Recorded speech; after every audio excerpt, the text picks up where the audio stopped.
नमस्कार, स्वागत छ कार्यक्रम नयाँ विचार नयाँ जीवनमा र यस कार्यक्रममा हामी ब्रह्मकुमारी सिटी विश्वविद्यालयको 7 डेजको कोर्स गरिरहेका छौँ र गत श्रृङ्खलामा हामीले चर्चा गरेका थियौँ हामी आत्मा हौ र हामी सम्पूर्ण मानव आत्माहरूको घर परमधाम हो भनेर चर्चा गरिसकेका छौँ र आज विविध विषयमा हामी कुराकानी गर्नेछौँ र कुराकानी गर्नको लागि आइसक्नु भएको छ ब्रह्मकुमारी अप्सरा दी। उहाँलाई हामी कार्यक्रममा स्वागत गर्छौँ। दिदी, हजुरलाई यस कार्यक्रममा स्वागत छ। ओम शान्ति। ओम शान्ति। र दिदी, हामीले गत श्रृङ्खलामा कुराकानी गऱ्यौँ आत्मा र हामी सम्पूर्ण आत्माहरूको घर परमधाम हो भनेर कुराकानी गरिसकेका छौँ। अब हामी कुन कुरामा चाहिँ अगाडि बढ्छौँ दिदी? दोस्रो लेसन भनेको राजयोग मेडिटेसनको दोस्रो पाठ भनेको रियलाइजेसन अफ गड्स पावर, परमात्मा शक्तिको अनुभव। हजुर। अब यो चाहिँ हामी राजयोगको कोर्स गरिरहेका छौँ, यो 7 दिनको कोर्स। हजुर। र यो कोर्समा आज हामी परमात्माको परिचय, परमात्माको शक्तिको रियलाइज गर्न, शक्ति पाउनको लागि अथवा भगवानसँग भेट हुनको लागि सबभन्दा पहिला हामी यो कोर्समा चाहिँ परमात्मासँगको परिचय, परिचय जबसम्म हुँदैन तबसम्म स्नेह र स्नेह हुँदैन। स्नेह नभएपछि के हुँदैन, शक्तिको आदान प्रदान पनि हुँदैन। जस्तो तपाईँको मेरो नै कुरा गरौँ, तपाईँको र मेरो परिचय थिएन, बाटोमा देखे पनि तपाईँ र म बोल्थ्यौँ त? बोल्थेनौँ। कति मानिसहरूसँग हाम्रो परिचय नै छैन, हामीलाई बाटोमा हिँड्दा कोही वास्तै हुँदैन। जहाँ परिचय हुन्छ, परिचय भएपछि हामी स्नेहको साथ बोलिन्छ, भेट गरिन्छ, गाढा हुँदै जान्छ, कुराकानी हुन्छ, लेनादेना चल्छ, होइन? र आज परमात्मासँग परिचय नभएको हुनाले मानिसको सम्बन्ध परमात्मासँग छैन र परमात्मासँग प्यार पनि छैन। आज हेऱ्यो भने एक मानिसको अर्को मानिससँग कति प्यार छ, एकै क्षण भेट नहुँदा पनि कयौँ पटक फोन हुन्छ, SMS हुन्छ। तर भगवानसँग चाहिँ भगवानलाई स्मरण गरौँ, सम्झिनुहोस् भन्यो भने कोही दुःख परेको बेलामा या त कोही ठुलो पूजापाठ भएको बेलामा मात्रै हामीले परमात्मालाई सम्झिन्छौँ, होइन? किनकि परमात्मासँग कोही हाम्रो स्नेह पनि छैन। कति मानिसले त परमात्मालाई विश्वास पनि गर्नुहुन्न र मान्दा पनि मान्नुहुन्न, र कसैले फेरि म परमात्मालाई बिलिभ गर्छु सम्म पनि भन्नुहुन्छ। भनेपछि आज संसारमा परमात्माको विषयमा नै यति धेरै मतहरू, यति धेरै विचारहरू, यति धेरै धर्महरू हेर्नुहोस्। भनेपछि परमात्माको बारेमा यति धेरै कुराकानीहरू छ भने परमात्माको सत्ता, परमात्मा सत्ता अस्तित्व कहीँ छ होला नि। हो, त्यही त हामीले हुन्छ नि, यहाँ विभिन्न धर्महरू छन्, होइन? र अब क्रिस्चियनहरूले क्राइस्टलाई गड मान्नुहुन्छ, जस्तो हाम्रो हिन्दूहरूले चाहिँ अब राम लक्ष्मी, होइन, विभिन्न चाहिँ देवी देवतालाई चाहिँ भगवान मानिरहेका हुन्छौँ, होइन? यो धर्मको नाममा चाहिँ एकदम यति धेरै धर्म भयो कि को राइट हो, को रङ हो, र कसलाई चाहिँ एउटा रियालिटीमा गड मान्ने भन्ने कुरामा नि हामी आफै कन्फ्युज भयो। त्यसको बारेमा पनि हामी डिटेलमा चर्चा गर्नेछौँ। अमेरिकामा एकपटक के भयो अरे भने एउटा ठुलो कन्फरेन्स भयो अरे, र त्यो कन्फरेन्समा यो संसारमा भगवानको अस्तित्व छैन भन्ने विषयमा प्रवचन गर्नुपर्ने, साइन्टिस्टले बोल्नुपर्ने, अनि त्यसपछि दार्शनिकले, अनि धार्मिक व्यक्तिले। धार्मिक व्यक्तिले बोल्दा, भाषण गर्दाखेरि यो संसारमा परमात्माको अस्तित्व छ भनेर बोल्नुभयो। दार्शनिकले बोल्दा पनि यो संसारमा परमात्माको अस्तित्व छ भनेर बोल्नुभयो। लास्टमा साइन्टिस्टले बोल्दाखेरि यो संसारमा परमात्माको अस्तित्व छैन, किनकि साइन्सले हर कुरालाई प्रुफ गरेर हेर्छ नि। अणु, किनकि अब हामीले हिन्दू धर्ममा कण कणमा परमात्मा व्याप्त हुनुहुन्छ भनेर हामीले सानैदेखि सुन्दै आएका थियौँ। अब उनीहरूले त्यो कणलाई पनि, एटम, अणुलाई, परमाणुलाई पनि विभाजन गरेर हेर्दा त्यहाँ परमात्माको अस्तित्व नदेखेपछि यो संसारमा परमात्माको अस्तित्व छैन भनेर मान्नेपछि सारा जनताले ताली बजाए, किनकि यो नयाँ विषय थियो। त्यो कार्यक्रम चाहिँ यति राम्रोसँग सम्पन्न भयो। लास्टमा उहाँले के भन्नुभयो भने यो संसारमा परमात्माको अस्तित्व छैन भन्ने कार्यक्रम यति राम्रोसँग सम्पन्न भयो, थ्याङ्क्स गड भनेर भन्नुभएछ। अचानक उहाँको मनबाट, मुखबाट त्यो शब्द निस्केछ। किन भन्दा, किन निस्क्यो त्यो पनि कारण छ। हरेक मानिसभित्र तीनवटा मन छ, एउटा conscious mind, subconscious mind and supra conscious mind, होइन?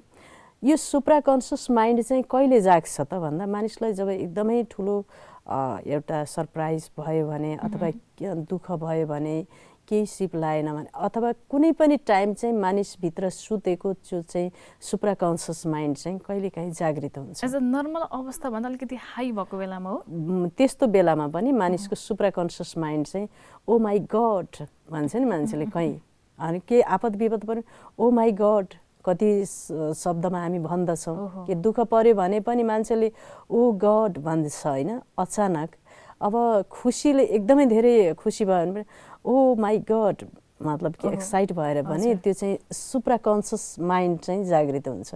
उहाँले त्यसो भन्नुभएछ कि किनकि हरेकको भित्र चाहे ईश्वरलाई मानौ या नमानौ त्यो सुप्राकन्सियस माइन्ड चाहिँ मानिसको सुतेको छ तर त्यही माइन्ड नै हर हमेसा जाग्नुपर्ने हो र त्यसो भन्नुभयो उहाँले। अनि किनकि परमात्मालाई चाहिँ मानिसले जति मान्दिन भने पनि रावणले पनि परमात्माको अस्तित्वलाई स्वीकार गरेको थिएन तर जब उसको मृत्यु हुने दिन आयो हाय राम हे राम भनेर उसले चाहिँ शरीर छोड्यो भनेपछि संसारमा परमात्माको अस्तित्व छ र परमात्माको अस्तित्वलाई हामीले परिचय गर्नुपर्दा परमात्माको सत्य नाम यस संसारमा ईश्वरको नामहरू धेरै छ। कसैले गड जेहोवा अल्लाह कर्ता पुरुष एक ओमकार धेरै नाम छ हैन तर परमात्माको सत्य नाम सत्य र पुरानो नाम चाहिँ शिव।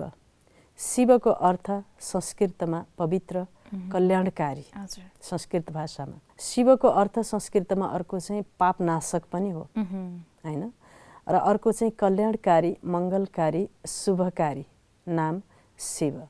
यसै पनि अब हिन्दू धर्ममा पनि धेरै नामहरू जस्तो सोमनाथ हरेक नामको अर्थ लिँदा सोम भनेको अमृत हैन।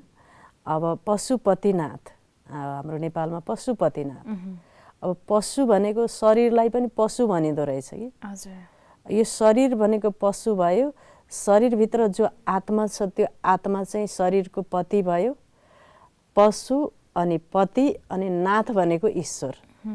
शरीरभन्दा माथि आत्मा आत्माभन्दा माथि परमात्मा र आत्माको नाथ हुनुहुन्छ भनेर पशुपतिनाथ भनेर पनि हामीले नेपालमा पशुपतिनाथको रूपमा जो परमात्मालाई मान्छौँ। धेरै नामहरू छ जसको विभिन्न अर्थ छ हैन। जस्तो हाम्रो पनि नाम छ नि हजुरको पनि 2-3वटा नाम छ होला तर एउटा बोलाउने नाम हुन्छ हैन। त्यस्तै अब हामी मानिसको पनि धेरै नाम जस्तो कि अब कोही व्यक्ति अब कार्यालयमा जानुभयो भने उहाँलाई चाहिँ हाकिम अथवा बोस भनिन्छ। उहाँ नै व्यक्ति चाहिँ आफ्नो घरमा जाँदा उहाँ चाहिँ आफ्नो बुवाले पिताजी भन्नुहुन्छ। उहाँ नै व्यक्ति चाहिँ कसैको विवाहमा जानु भन्छ उहाँलाई फेरि जन्ती भन्छन्। कर्तव्य अनुसार मानिसलाई विभिन्न किसिमबाट बोलाए जस्तै परमात्मा शिव बाबाले यो सृष्टिमा आएर जुन जुन कर्तव्य गर्नुभयो अमर ज्ञान दिने भयो हुनाले अमरनाथ हैन। अमर आत्माका पिता हुनाले अमरनाथ हैन। त्यस्तै बबुलनाथ काँडा जस्तो स्वभाव संस्कारलाई परिवर्तन गरेर हामीलाई डिभाइन संस्कार दिने भएको हुनाले बबुलनाथ। सोमरूपी अमृत ज्ञान रूपी अमृत रसपान अमृतको धारामय जीवन बनाइदिने भएको हुनाले सोमनाथ हैन। अनि रामको पनि ईश्वर भएको हुनाले रामेश्वर। यसरी यो धेरै नामहरू छन् कर्तव्यको रूपमा नाम राखिँदै गइयो हो। परमात्माको धेरै कर्तव्य अनुसार ती नाम गए तर गुणवाचक नाम चाहिँ जुन नामले चाहिँ गुणलाई सिद्ध गर्छ शुभकारी मङ्गलकारी कल्याणकारी। आज कसैको नाम शान्ति छ तर जीवनमा अशान्ति भइरहेको छ। कसैको नाम अमर छ तर मृत्यु भइरहेको छ। कसैको नाम धनपति छ तर उहाँ गरिब हुनुहुन्छ। कसैको नाम लक्ष्मी छ तर उहाँ त्यति सम्पन्नशाली हुन्। नाम अनुसार गुण छैन तर परमात्माको नाम शिव जो छ शिव जो नाम छ त्यो उहाँको सम्पूर्ण शक्ति र गुणलाई चाहिँ त्यो नामले चाहिँ प्रकट गरेको हुनाले शुभकारी मङ्गलकारी कल्याणकारी पापनाशकको अर्थ चाहिँ शिव हो शिव हैन। यसरी परमात्माको दिव्य नाम शिव। परमात्माको रूप चाहिँ निराकार बलेको दियो जस्तै ज्योति जस्तै निराकार ज्योति स्वरूप अ पोइन्ट अफ लाइट अति सुन्दर अति सुनौलो अति सुन्दर। त्यही भएर हामी भन्छौँ सत्यम शिवम सुन्दरम। परमात्माको रूप चाहिँ सत्य रूप चाहिँ निराकार ज्योति रूप, सुन्दर रूप, निराकार रूप छ। त्यसकारण हामी केही पूजापाठ गर्दा पनि के गर्छौँ? ज्योति बाल्छौँ होइन। ज्योति बालेर त्यो ज्योतिलाई हामीले नमस्कार गर्छौँ। यज्ञ गर्दा हामीले पूजा, सत्यनारायणको पूजा, अन्य रुद्री पूजा लगाउँदा पनि सबभन्दा पहिला हामीले त्यहाँ एउटा ताउलामा ज्योति बालेर त्यहाँ टपरीले छोपेर यो यज्ञ अवधिभरि यो ज्योति चाहिँ परमात्माको प्रतीक। यो ज्योतिले हामीले गरेका सम्पूर्ण यज्ञ कर्महरूलाई एउटा अधिष्ठाताको रूपमा हेरिरहेको छ साँची भएर भने उहाँलाई साँची मानेर हामीले सम्पूर्ण यज्ञका कर्महरू गरिरहेका हुन्छौँ होइन। परमात्मा ज्योतिलाई साँचीको रूपमा मानेर हामीले चाहिँ सम्पूर्ण कर्म गर्छौँ। र साथसाथै हुन्छ नि मानिस मर्दा पनि होइन त्यहाँ चाहिँ एउटा दियो बाल्ने चलन हुन्छ 13 दिनसम्म। 13 दिनसम्म त्यहाँ पनि ज्योति बालिन्छ ताकि त्यो ज्योति जो परमात्माको दिव्य ज्योतिको प्रतीकको रूपमा कहीँ त्यो आत्मा अन्धकारमा नभट्कियोस्, दुःख नपाओस् भन्ने उद्देश्यले पनि त्यहाँ पनि हामीले ज्योति बाल्छौँ। ज्योतिको यहाँ मात्रै होइन, धेरै ठाउँमा बुद्ध धर्ममा हजुर जानुहोस् त्यहाँ पनि ज्योति बालिन्छ।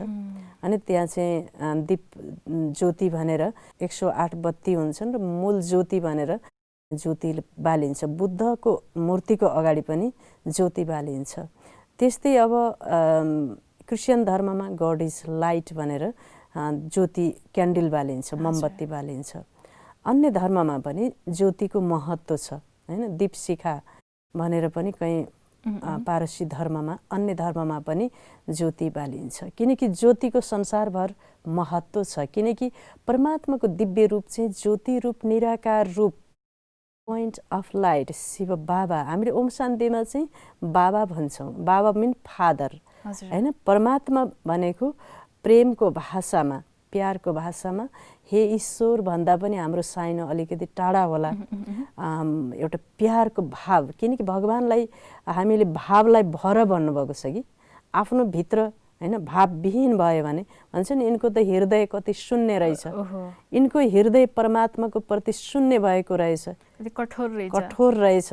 जब जब मानिसको हृदय परमात्मा प्रति ग्लानीले भरिन्छ, विरोधले भरिन्छ, तब तब म आएर अधर्मको विनाश र सत्य धर्मको स्थापना गर्दछु भन्नुभएको छ नि त गीतामा। त्यस कारणले परमात्माको प्रति अनन्य भाव भनेको प्रेम भाव, श्रद्धा भाव होइन। यो भावले भरेपछि अनि परमात्माको त्यो दिव्य रूप, निराकार ज्योति बिन्दु स्वरूप, पोइन्ट अफ लाइट जस्तो हाम्रो आत्मा छ। गुड। जस्तो हाम्रो आत्मा निराकार छ, सेम आत्माको फादर, आत्माको पिता पनि ज्योतिको पिता ज्योति, बिन्दु ज्योतिको पिता बिन्दु ज्योति रूप। जस्तो चराको पिता चरा जस्तै, गाईको पिता गाई जस्तै, आत्माको पिता परमात्मा आत्मा जस्तै परमात्मा। यो आत्मा ऊ चाहिँ परमात्मा, सुप्रिम सोल हुनुभयो। यसरी शिव बाबाको रूप चाहिँ निराकार ज्योतिर्मय, सत्यम शिवम सुन्दरम। यस्तो रूपलाई भिजुलाइज गरेर आफ्नो आँखाको अगाडि ल्याउने, आफ्नो हृदयमा परमात्माको त्यो रूपलाई भिजुलाइज गर्नुहोला होइन।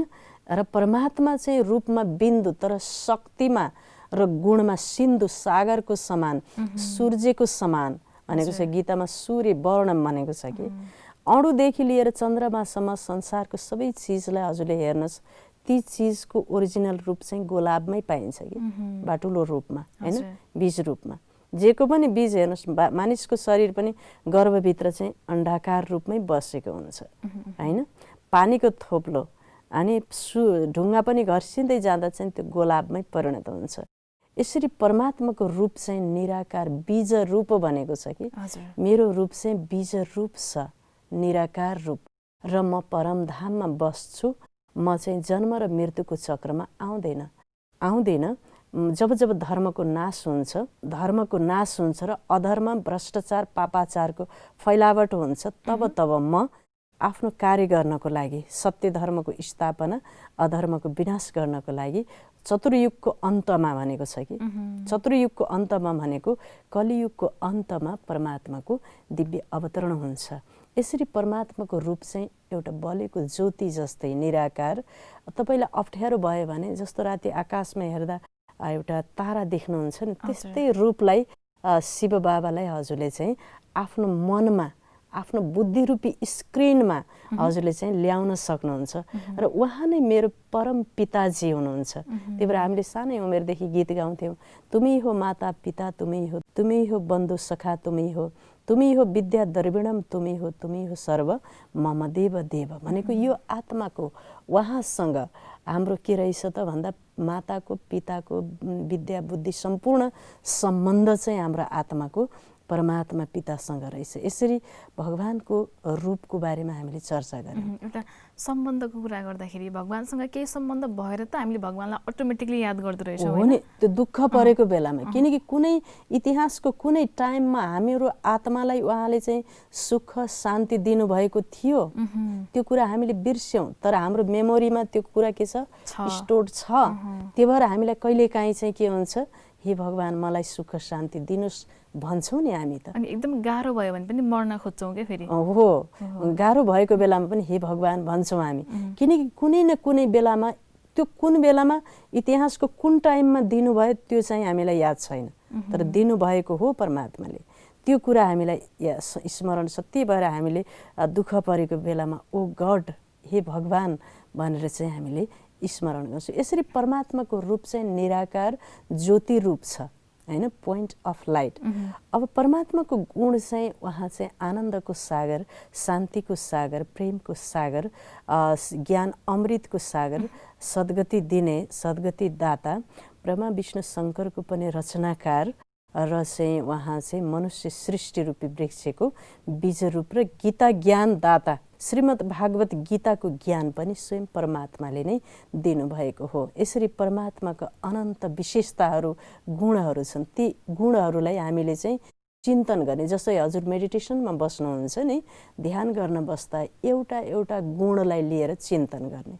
शिव बाबा हजुर आनन्दको सागर, ज्योति बिन्दु, अत्यन्त सुन्दर ज्योति बिन्दु, निराकार रूप, म आत्मा तपाईँको बच्चा आनन्द स्वरूप हुँ। यसरी चाहिँ फेरि हामीले सम्झन सक्छौँ।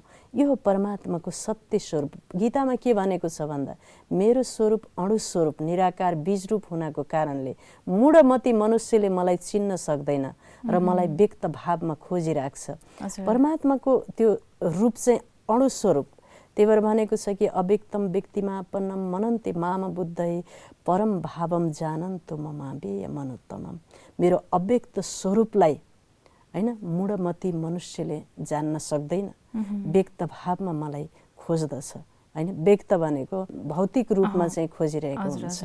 यसरी परमात्माको रूप चाहिँ निराकार रूप छ, बीज रूप, मनुष्य सृष्टि रूपी कल्प वृक्षको बीज रूप, पोइन्ट अफ लाइट। हेर्नुहोस् न, यति सूक्ष्म एटम बमलाई नै हजुरले हेर्नुहोस्, एटम बम कति सानो छ, तर संसारलाई ध्वस्त गर्ने त्योभित्र शक्ति छ कि छैन? छ, एकदम छ नि त। रुखकै बीजलाई हेर्नुहोस् न, यति सानो सुन्तलाको बिउ हेर्नुहोस्, सुन्तलाको बीज यति सानो छ हैन, तर त्यो सुन्तलाको बीजभित्र हजारौँ दाना सुन्तला कैयौँ वर्षसम्म फल्न सक्ने क्यापासिटी र हजारौँ दाना सुन्तला त्यो बीजभित्र छ कि छैन, त्यसको पावर छ। तर त्यो त देखिँदैन नि बाहिरबाट हेर्दा। जसै त्यो बीजलाई लगेर हामीले धरतीमा रोप्छौँ, त्यसले पञ्चतत्त्व प्राप्त गर्छ, त्यो भित्र भएको अव्यक्त शक्ति चाहिँ निक्लन्छ। त्यस्तै किसिमबाट ज्योति बिन्दु शिव बाबा जो बीजरूप हुनुहुन्छ नि, सुन्तलाको बीज वरको बीज जस्तो बीजरूप, बीजरूप परमात्मा मनुष्य सृष्टि रूपी धरतीमा, ब्रह्मा बाबाको शरीर रूपी धरतीमा जब आउनुहुन्छ नि बीजरूप शिव बाबा, र उहाँको सहायताबाट, उहाँको मानवीय शरीरको सहायताबाट आफ्नो शक्तिलाई यस पृथ्वी लोकमा प्रकट गर्नुहुन्छ। अव्यक्त परमात्माको व्यक्त शक्तिको फेरि चाहिँ पुरा संसारभरि के हुन्छ, प्रत्यक्षता हुन्छ। र परमात्माले भन्नुभएको छ नि, जब जब संसार रूपी कल्प वृक्ष एकदम जडजडीभूत अवस्थामा पुग्छ, तब तब म आउँछु, आदि पुरुषको सहायताबाट वैराग्य रूपी शस्त्रबाट यो संसार रूपी कल्प वृक्षलाई काट्छु भन्नुभएको छ कि। यसरी परमात्माको रूप निराकार ज्योति रूप छ। तर हामीले परमात्माको निराकार बिन्दु ज्योतिलाई नचिनेर हामीले हिन्दू धर्ममा चाहिँ शङ्करलाई नै शिव भनेर पूजा गरिरहेका हुन्छौँ। हो एकदम शिव र शङ्कर चाहिँ हामीले एउटै मान्छौँ। एउटै जय शिव शङ्कर भोलानाथ प्रभु भनेर शङ्कर भने पनि शिव भने पनि एउटै हुनुहुन्छ भनेर चाहिँ अहिलेसम्म हामीले पूजा गर्दै आइरहेका थियौँ। र कथा कहानीहरूमा पनि हुन्छ नि एउटा दैविक कथा कहानीहरूमा होइन, जस्तो अरू कसैले पनि एउटा समस्या समाधान गर्न नसक्यो तर सबैजना शिवमै आएर चाहिँ यस्तो गरिदिनुहोस् भनेर। हो अब शिव हजुरले भने जस्तै शिव भने पनि फेरि शङ्करजीकै रूपमा चाहिँ हामी चाहिँ आइरहेका हुन्छौँ र सम्झँदा पनि ल शिवजी चाहिँ यस्तो भाङ धतुरो खानुभयो अरे यसो भनेर पनि हामीले फेरि यतापट्टि लगिजान्छौँ। तर शिव र शङ्करमा के अन्तर रहेछ? शङ्कर हामीले फोटो देख्दा नै थाहा पाउन सक्छौँ नि, शङ्करजीको अगाडि हमेसा शिवलिङ्ग हुन्छ र उहाँको हातमा यसरी माला लिएर जपेर शिवको चाहिँ तेस्रो सत्ताको ध्यान गरे। यदि उहाँ आफै शिव भए त आफ्नै तपस्या आफैले त गर्दैनन् होइन, आफूभन्दा तपस्या गरिन्छ, स्मरण गरिन्छ आफूभन्दा ठुलो शक्तिको, आफ्नो लेभलको पनि गरिँदैन, आफूभन्दा सानोको पनि गरिँदैन। मतलब कि शङ्कर भन्दा पनि ठुलो सत्ता अर्को कोही छ जसले उहाँ निरन्तर उहाँलाई स्मरण गरिरहनु भएको छ अघिल्तिर शिवलिङ्ग राखेर। हजुरले शिवलिङ्गलाई पनि देख्नु भएको छ नि त पूजा गर्दा। शिवलिङ्गमा पनि के हुन्छ भने त बिचमा 3वटा रेखा हुन्छ कि 3वटा रेखा हुन्छ, 3वटा रेखालाई त्रिपुण्डी भन्छ कि। त्यो त्रिपुण्डीको बिचमा सानो रातो बिन्दु ज्योति अङ्कित गरिएको हुन्छ। हामीले जल चढाउने, बेलपत्र चढाउने, उखु जति पनि चिज शुद्ध या अशुद्ध वस्तु चढाउँछौँ शिव परमात्मालाई स्मरण गर्दै, त्यो चाहिँ चढाएको ज्योति रूपलाई स्मरण गर्दै शिवलिङ्गमा हामीले चाहिँ चढाएको। तर हामीले न त हामीले त्यो अर्थ बुझ्यौँ न चाहिँ पण्डितले नै अर्थ बुझेर हामीलाई बुझाउनु भयो। यो अर्थ पनि परमात्मा शिव बाबा आएर नै चाहिँ बुझाउनु भयो कि मेरो रूप अणु स्वरूप निराकार ज्योति रूप छ र शिवलिङ्गमा जो बिन्दु अङ्कित छ नि त्यो त्रिपुण्डीको बिचमा, जस्तो हामीले जिओडी गड भन्छौँ नि, G for generator, O for operator and D for destroyer, 3वटा कर्तव्य गर्ने भएको हुनाले त्यो मन्दिरमा शिवलिङ्गमा हामीले रुद्री पूजामा पनि 3वटा पात भएको बेलपत्र लगेर त्यहाँ चाहिँ चढाउँछौँ, किनकि परमात्माले सृष्टिमा आएर 3वटा कार्य गर्नुहुन्छ होइन। त्यही भएर 3वटा रेखा चाहिँ त्यहाँ देखाइन्छ र बिचमा चाहिँ बिन्दु ज्योति अङ्कित गरिएको छ। त्यो ज्योति बिन्दु भनेको परमात्माको प्रतीक, 3वटा रेखा भनेको ब्रह्मा विष्णु शङ्करको प्रतीक, ब्रह्मा विष्णु शङ्करको प्रतीकको रूपमा चाहिँ अब परमात्माले ब्रह्मा बाबाको द्वारा सत्य धर्मको स्थापना अथवा ज्ञानको स्थापना होइन, विष्णुको द्वारा स्वर्ग दुनियाँको पालना, उहाँ चाहिँ श्रीलक्ष्मी एन्ड श्रीनारायणको द्वारा पालन पोषण गर्ने र शङ्करजीको द्वारा कलियुगको महापरिवर्तन भनौँ न, यो संसारको एकदमै भयङ्कर ठुलो परिवर्तन चाहिँ शङ्करको माध्यमबाट गर्ने भएको हुनाले 3वटा देवताले को माध्यमबाट 3वटा कार्य गर्ने भएको हुनाले परमात्मालाई हामीले 3वटा पात भएको बेलपत्र लगेर चढाउँछौँ। बेलपत्रको पात 3वटा हुन्छ तर काइनो त एउटै हुन्छ नि, एउटाबाट 3वटा पात निस्केको हुन्छ नि, होइन त। यसरी हामीले चाहिँ परमात्मालाई शिवलिङ्गमा पहिला जलधारा दिन्छौँ, त्यसपछि दुध चढाउँछौँ नि।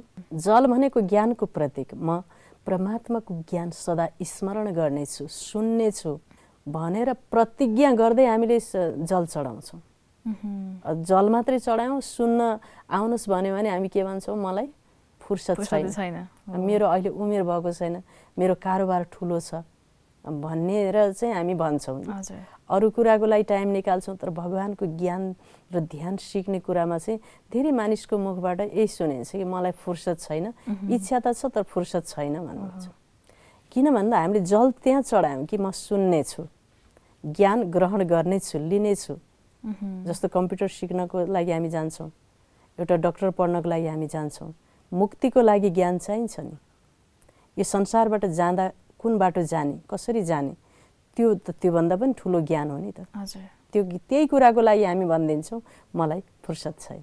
दिदी, आज हामीले कार्यक्रममा जान्यौँ हामी सम्पूर्ण आत्माहरूको पिता भनेको परमात्मा अर्थात् शिव बाबा हुनुहुनेछ भनेर जान्यौँ होइन। र यो जानकारीको लागि धेरै धेरै धन्यवाद। ओम शान्ति। ओम शान्ति।